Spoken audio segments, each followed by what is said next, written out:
ngo ya ndege iheruka kugwa hariya muri stade yo mu Rutana, harabagiye bayigaruka ko ndetse buramatari w'iyo ntara Olivier Nibitanga akaba yemeje neza yuko indege yaguye hariya mu ntara ya Rutana.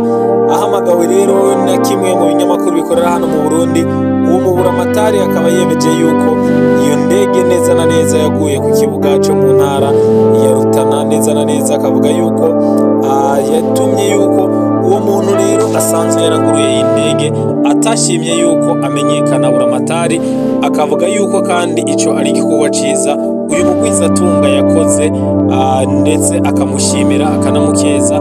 Akavuga yuko uyu mugwizatunga yatanguje rero ibijyanye na business yo kunguruza abantu abacishije mu kirere bavuye i Bujumbura ndetse abajyana mu gihugu hagati.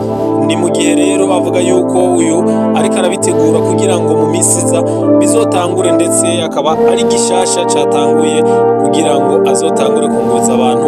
Ariko araganira n'icyo kinyamakuru akaba yavuze yuko bari bamubajije yuko hariho amakuru avuga yuko itariki 26 Ruhuma habonetse indege yuko yoba yaguye mu ntara yiwe ya Rutana asanzwe arongoye.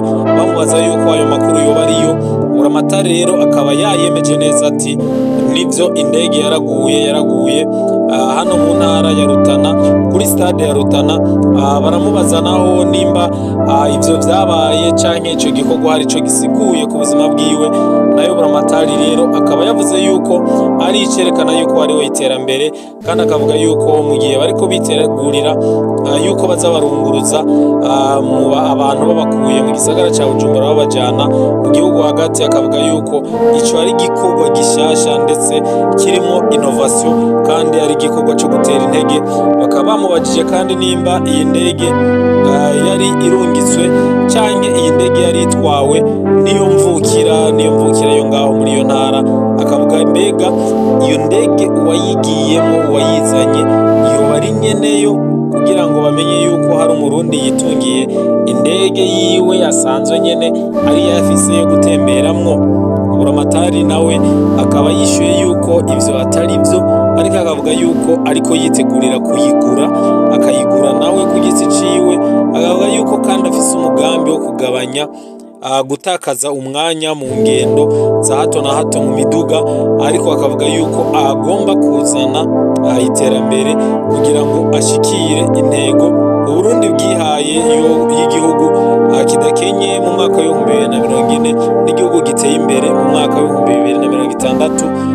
Hanyuma bakaba bamubajije kandi ati uyu mugabo mbega asanzwe aba hehe? Nayo buramatari ico kibazo akaba yavuze yuko uyu asanzwe aba i Bujumbura, kandi akavuga yuko uyu mugabo akunda gutembera mu bihugu bitandukanye, kandi akavuga yuko yize n'amashuri yiwe hariya mu gihugu c'Ubwongereza. Hanyuma mu gihe bamubajije nimba uyu yoba ari muri ya mafoto yagaragara ariko y'abantu bifotoreje kuri za ndege, akavuga yuko no, ati sivyo. Yavuze ati no, sivyo na gatonya, ntabwo ari muri bajya batatu mwabonye ku mafoto, ndetse nta na hamwe agaragara ku mafoto. Akavuga yuko wewe ivyo yakoze adashaka yuko bimenyekana, ndetse atokora nk'abiga byo kwifotoza. Buramatari rero akaba yemeje ayo makuru anashima ico gikorwa. Turabashimiye mwese mukunze gukurikirana amakuru aca kuri Morning Burundi. Tubifuriza kugira ibihe vyiza, mubandanye mudukurikirana kugira mugume muronka amakuru mashasha. Naho ubutaha murakoze. Morning Burundi, Uburundi burakeye.